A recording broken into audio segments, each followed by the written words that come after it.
people, I'm Faith, and welcome to Faith's Take, where I talk about anything and everything that I find interesting. And welcome to my review of episode 907 of MST3K Hobgoblins. And I hope you guys are ready. I decided it's time for us to take a look at this mess from 1988. Hobgoblins is easily one of the absolute worst films covered by Mystery Science to date. It's up there with the Manoses, Monster A-Go-Go's, and Robot vs. the Aztec Mummies of this world. Directed by Rick Sloan, this is a Gremlins ripoff of the worst kind. They're basically a bunch of inarticulate puppets, a crotchety old security guard, and 5 teens who are all obsessed in one way or another with sex, and wanting to constantly be partaking in sex. Honestly, I'm not sure how I could prepare you for something like this without just getting into it. So let's dive right into my review of MST3K episode 907, Hobgoblins. We open on the bridge with Tom and Mike looking pretty salty. Why?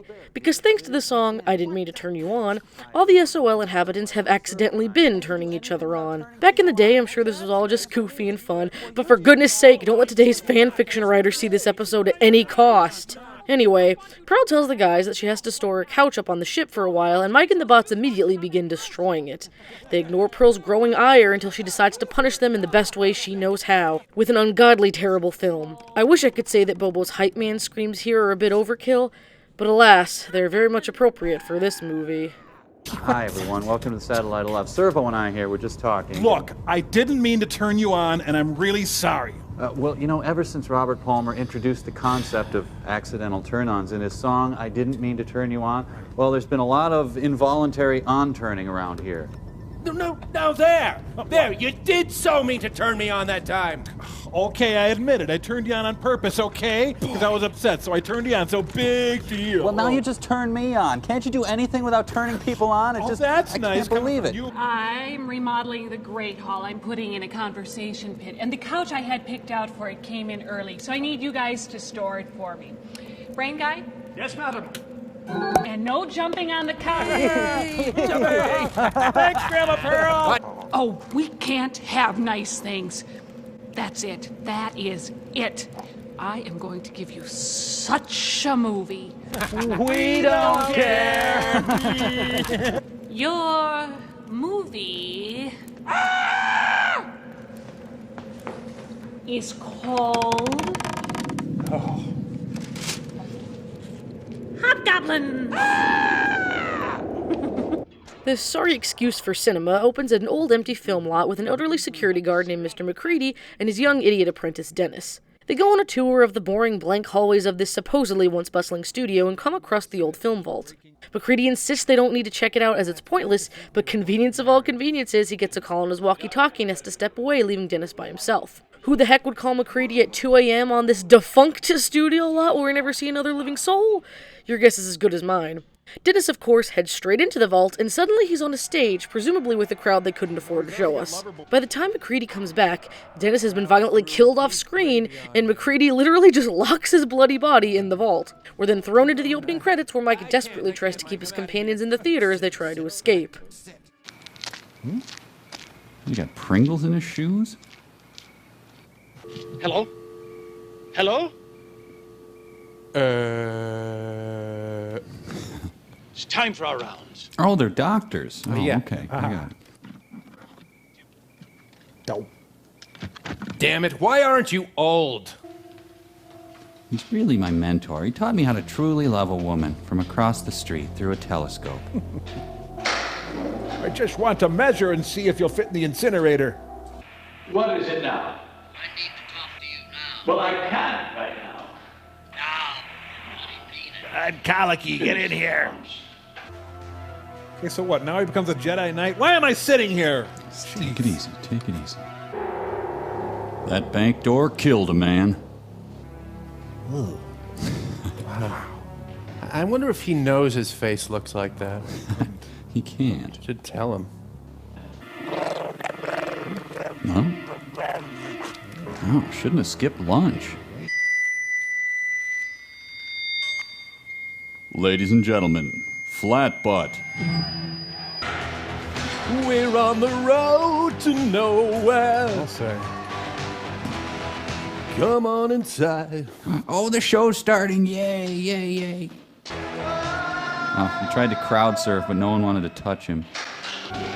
The crowd threw beef gravy on him.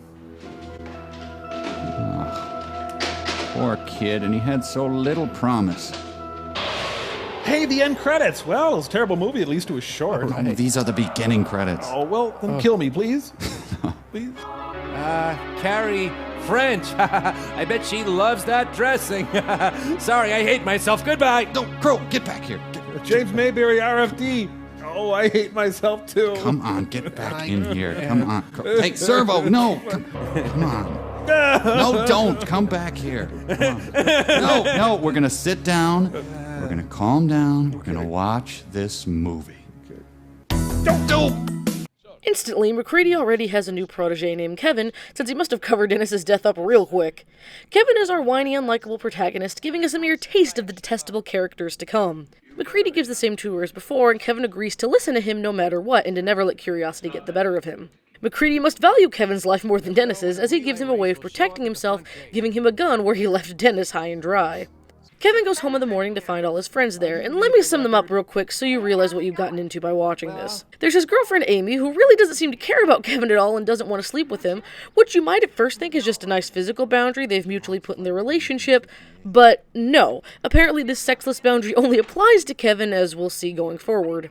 There's Daphne, the girl who looks like the 80s literally vomited her out, who wants nothing more in life than to constantly be hooking up with her boyfriend Nick, and Nick is in the army and is just as obsessed with Daphne's body as she is with his. And then there's Kyle, who you think is just going to be the dork, but turns out to be just as sexually perverted as the others as the movie goes on. All the character introductions in this scene somehow lead to Kevin and Nick fighting with garden tools, and Kevin predictably losing, much to Amy's chagrin, since she's an a-hole who doesn't actually care about her significant other's well-being.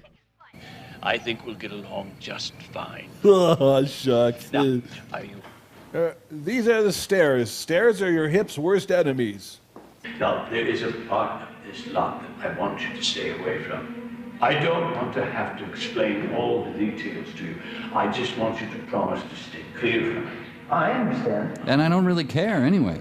Now, just stay clear from this area. In fact, just sit at your desk and don't do anything. So, is there anything else I need to be made aware of? There is one other thing. You should know you'll have to apply a series of ointments to me regularly. This is what I was telling you about. Used it to kill Archduke Ferdinand. Oh, but don't worry, I never know when you might need it. You never know when a relay race will show up at the front gate. I resign. The best words I ever said. Paint my muscle car prune-colored, please. Hi. Not now. Your friends are here. How do you read a record? Don't you ever get any tapes from the adult section? My boyfriend would never bring me a tape that didn't have at least a single X rating. Oh. Well, Kevin isn't like that. Scram, it's the owner of the house. We have to shoot the movie somewhere else. Back from 2 months of army training, and you know what a man wants when he's been away for 2 months. No. What does he want? Belly dancing lessons? Whoa, everybody have sex tonight. Everybody throw up tonight.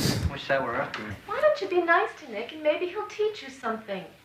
Hang it. Yeah, I can teach you all about hand-to-hand combat. No problem. Yeah. Oh, go on, I know you can do it. Look, I said I wasn't interested, okay? Come on. I want to get away from Skull Woman anyway. Here, take this. Choose your garden weasel. Okay, no, hold like this. Full contact mulching, I guess. Go, Nick, kick his butt. Yeah, give him a big rusty gash in his head. Come on! Can we have a law that in the future films have to be made by filmmakers?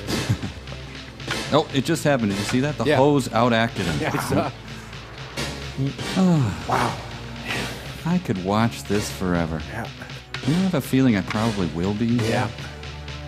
For today's first mid-movie segment, Crow decides to make a cryptozoology-style documentary about women and how to respect them, since this film does the opposite. However, if he really was interested in respecting all those who've been disrespected by this movie, he'd have to make a documentary about every single sentient being on the planet.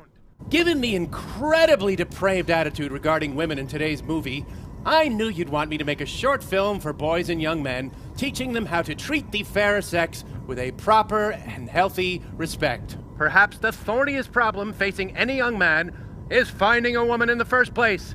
It turns out to be nearly impossible. The nearest we came during a tense stakeout was this fellow, who experts believe is not a woman. This grainy photograph is the only direct evidence we have of a woman in her natural environment, and it is hard to discount this man's terrifying story.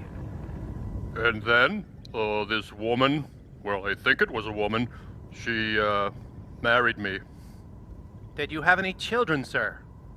I don't remember. You know, Crow, you do know women, though. What about Pearl? Okay, so one woman exists. That means all women exist?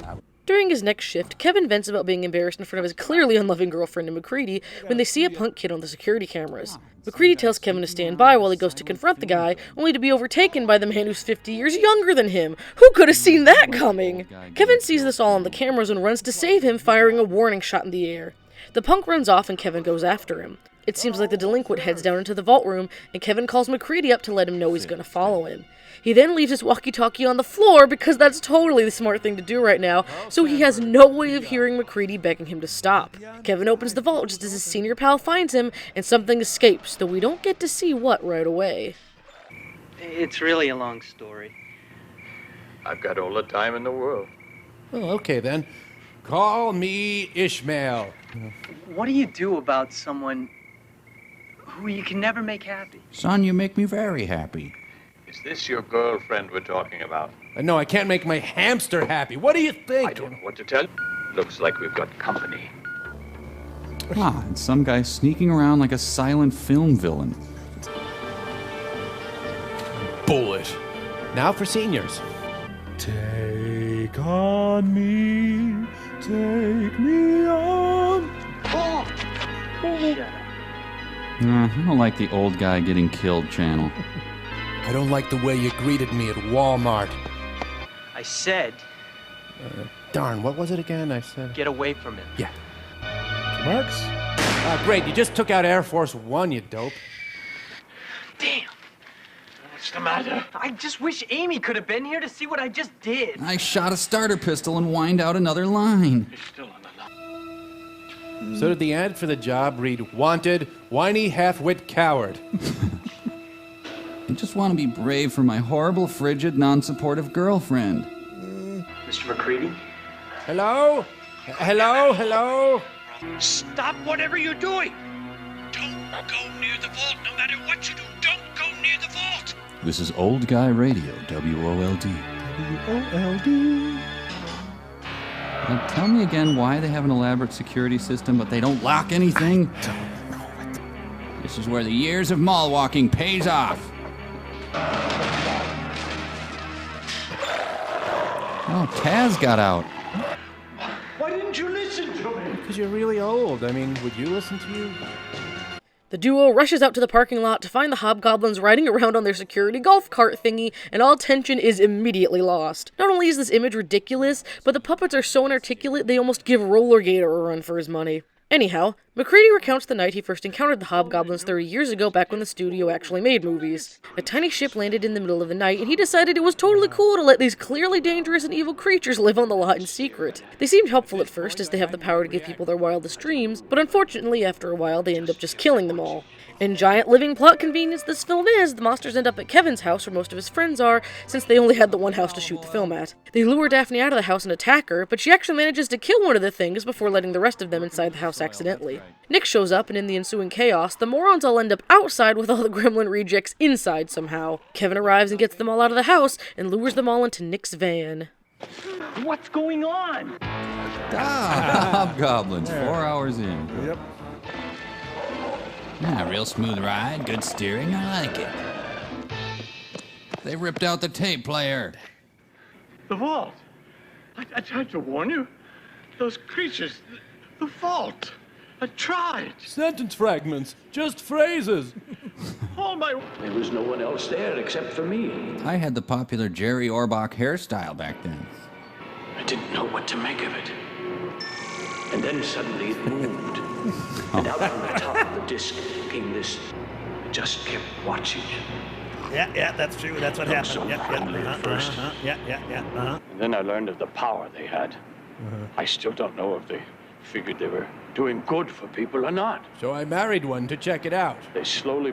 It seemed harmless at first. I mean, watching everyone around me becoming rich, famous. But you must destroy them all before dawn, because once it's daylight, it's too late. Bright light. You'll never be able to stop them. Great, Gramps. I'm gonna go see if the Colonel's hiring.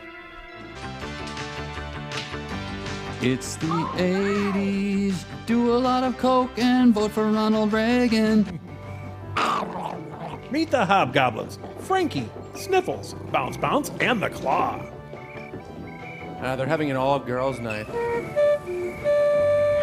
Car horn. I recognize it anywhere.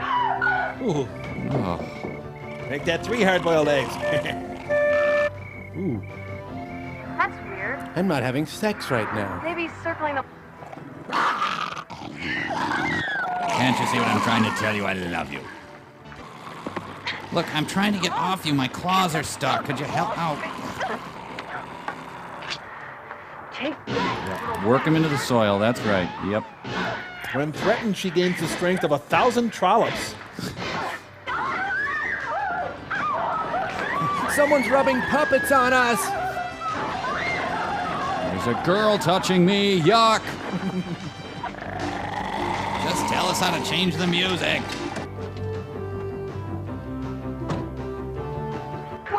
Whoa. Man, he's fast.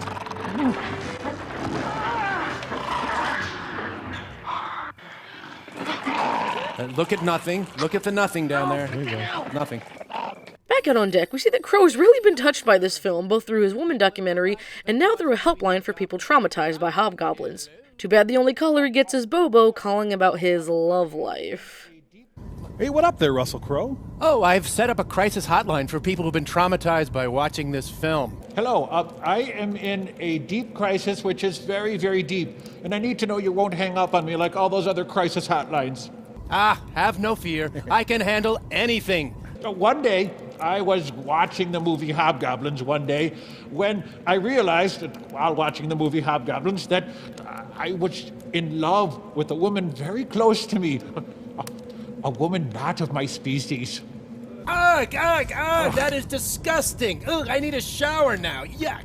No, I'll die without her. She's a chimpanzee and her name is Emily. And I don't care if anyone... Hello? Oh, boy.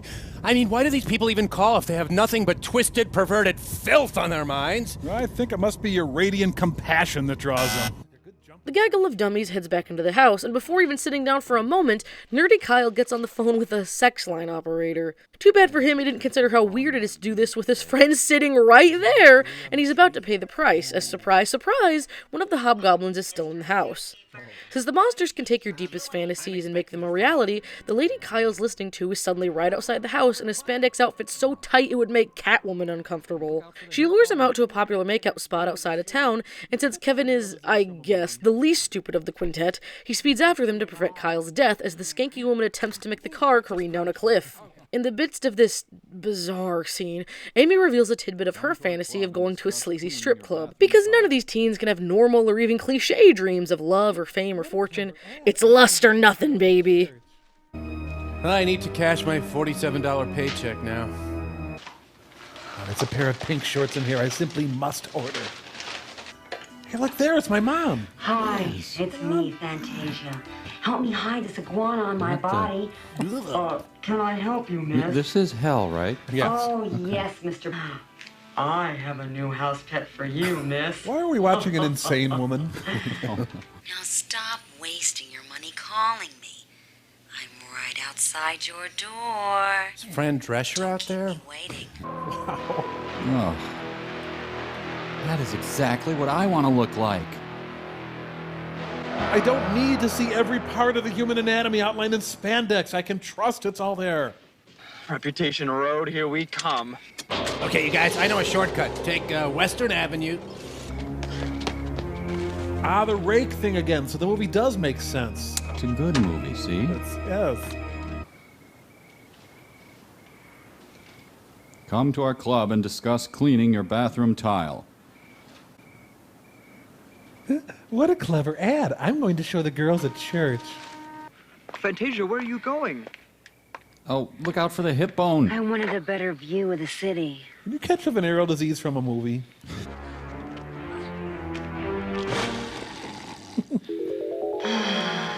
pain is gone. Do it to me, baby. Sell me a quality muffler at a reasonable price. Hey, come on! In an unforeseen tragedy, the two actors were not in the car at the time of the crash. Damn.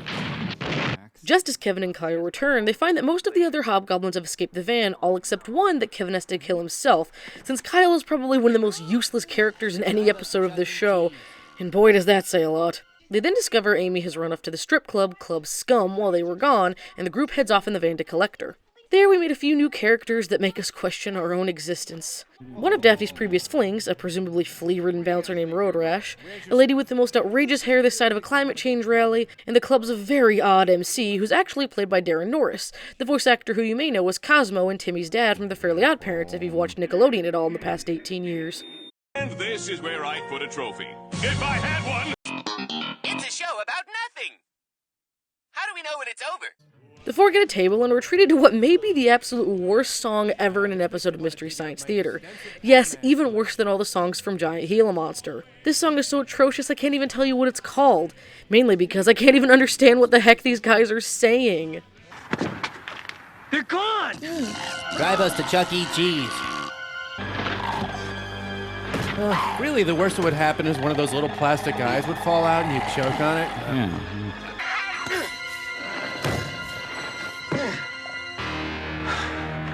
Idiot. This from an assistant security guard. No, come on. Let's hope it was a coitus-free van ride over to Club Scum.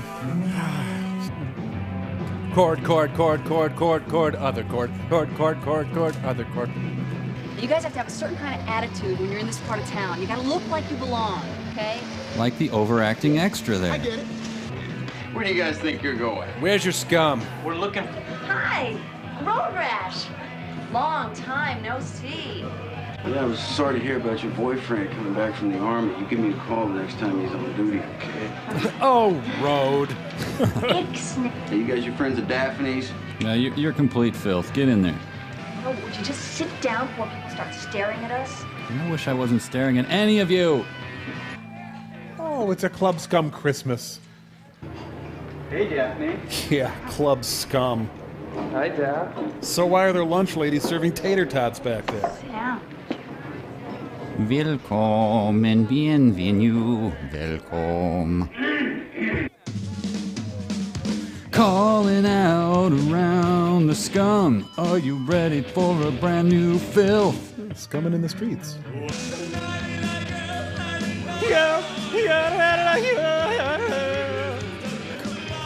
Yeah, this is one of those movies that's just as famous for its great soundtrack. Yeah, Hobgoblins is usually on a double bill with The Harder They Come. Mm-hmm.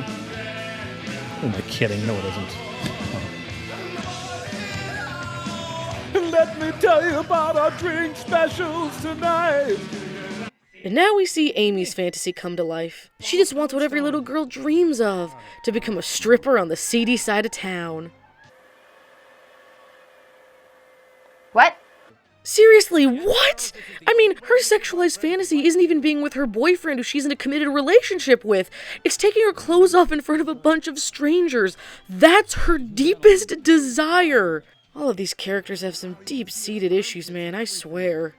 And finally, we see Nick's fantasy, which is the only non-sex-based fantasy of all of Kevin's friends, which is honestly the only pleasant surprise this film has to offer. He dreams of impressing his commanding officer. Makes sense for an army guy. But before the film goes on, Mike attempts to get himself and the bots out of this crap fest by making some cardboard cutouts of themselves to trick Pearl.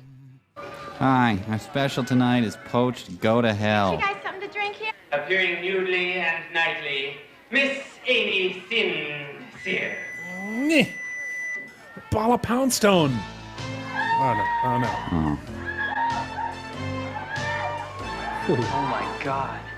If this is your god, you have a severe ontological crisis. Put more clothes on! When's the poetry slam start? Well, what do you think, folks? Is she a hit or a miss? Yeah, they should really add an S to that. Hits? Yeah. Fill your drinks on. No, they're $4 each. She's never even been on the back of a motorcycle. She's terrified of them. She's also afraid of light bulbs. Oh, no. Howdy, Private. What is this? I'm out on a weekend pass. I don't know. Pixie's working tonight. Just a problem involving some small predators, sir. Oh, this movie's giving me current traumatic stress disorder. No, okay, hold on. I've got an idea. Yeah? All right, come with me. Okay, go. Come with me. You guys scram. All right. Okay. Now I just hit this tape recorder right here and... Okay, here comes this guy. What's he up to? Boy, this is stupid. Mike must have dragged the cutouts onto the deck as, by using some poorly edited audio on a tape recorder, the fake Mike, Tom, and Crow sing a Hobgoblin song, nearly tricking Pearl and Bobo into thinking it's them. That is until Brain Guy ruins it for them. Say, fellas, here's a little song about that movie, Hobgoblins. Are you kidding me? Then let's go. Hobgoblins, hobgoblins, what do you do with those hobgoblins? Pinky, Rain, take a look at this. They're cardboard cutouts. Exactly, like they're cardboard cutouts. I don't know. I think they're rocking today. It's a fake bike and fake robots made of cardboard. Look. Well, I think we all learned a big lesson about hobgoblins today. Stupid thing. Oh boy. Hobgoblins. Hobgoblins. What do you Run!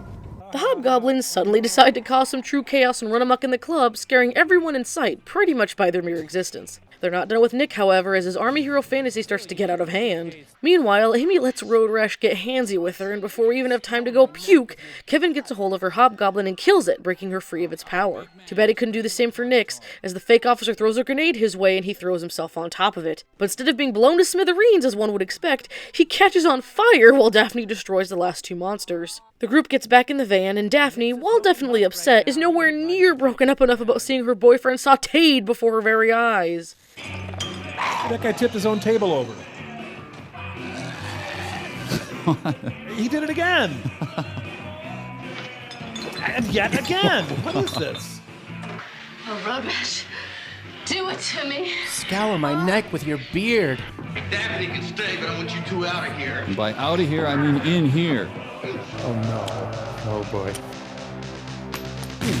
Still, you could make a case that this is a better film than Roadhouse. Yeah. Stand by for spit take. Spit take away. Opa! Opa! Hi, there's a phone call for Rick. Any of you guys, Rick? What?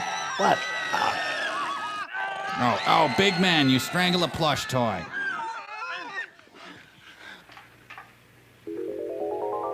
Moments later. Hey, look! There's Amy! We gotta help her finish stripping. This is your sergeant speaking. Save the troops! Captain Order! Don't do it! So why hand grenades? Are there foot grenades? My fajita plate was really hot and I touched it. My dream can come true right now. My beautiful dream from my childhood of exploding another human being. Now, who are these guys? Have we seen them in the movie yet? The tall guy looks familiar, right? Yeah, I don't know who it is. Amy, I meant what I said.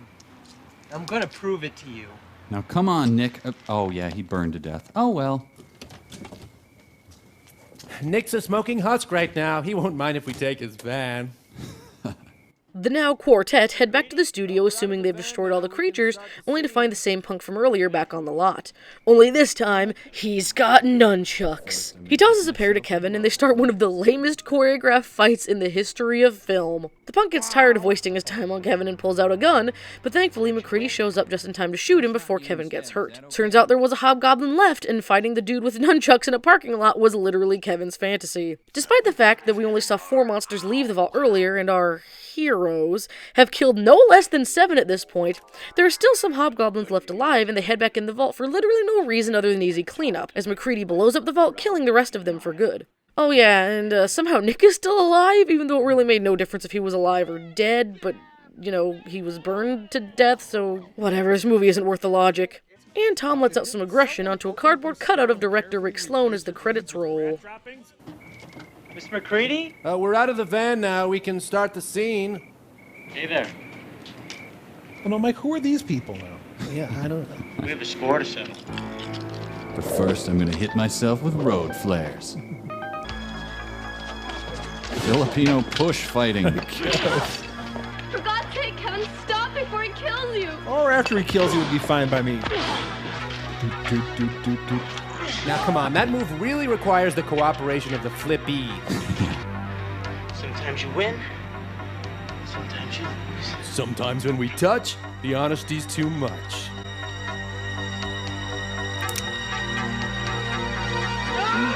Please. I shot you instead. Is that okay? And he is assumed into B-movie heaven. Quit screaming like that! Spent 30 years guarding them, but I was fired from my job tonight. I won't be around here to keep an eye on them. You were fired? Oh, no, he was the backbone of this place. Well, maybe I could guard them from now on. Oh, no. I don't want you to throw your life away the way I had to. Destroy your life in your own way. Did I ever tell you what I did in the war? No? Shot off my toe and got out. Munitions. It was supposed to unlock the van door. Whoops. Isn't it ironic that they should pick a movie studio to land? You think? Unless they figured they belonged in a dream factory. Come away from the weird security guard. Oh. Nick. Nick? Nick! Jeff! Baby! Told you guys I had everything under control. Well. Van! So the result of his complete immolation is just minor redness and irritation. Yeah. There's been an accident at the studio. We made hobgoblins. A little help here? What's he up to? Yeah, what do you need? Come over here. Rick Sloan's out here and he needs a little help. Rick Sloan? Yeah, Rick Sloan, the director. What? He's here right now? Yeah, the director of today's movie, Rick Sloan, wanted to explain a few things about his film. Rick Sloan is lighter than you'd think. Oh, is he, Mike? Well, I guess I had no preconceived notions about Rick Sloan's weight. I guess I'm not a racist like you are, Mike. Well, hey, but when you came up with the idea for Hobgoblins, were you high on crack? Say yes. Yes. I had been doing quite a bit of crack that day, as I recall. Yes, good. That helps me understand, if just a bit. Did someone open up your skull and carefully replace your brains with rat droppings? Say yes. Yeah, I'm on it. Yes. Once again, your insight is quite correct. I was home one night, right before the filming of my hit film Hobgoblins, when I received an unsolicited call suggesting I try their service, wherein they replaced my brains with rat droppings. Tom, sick and tired of today's movie, unsurprisingly, decides to take matters into his own hands by going back in time to keep Rick Sloan from making Hobgoblins in the first place. Unfortunately, it didn't quite go as he planned. Hey, Clownpants. Hey there, Mike. You know how we really didn't care for that stupid movie today? Yeah. Well, by using our time machine, I went back to the early 80s, and I took care of our little Rick Sloan problem, if you know what I mean. What? Servo, you don't mean you... Yeah, I sure did, Mike. I hunted down Rick Sloan, and I kicked him, Mike, right in his shin. Huh? I'm doing my biography of Rick Sloan here, doing my research, and listen to this.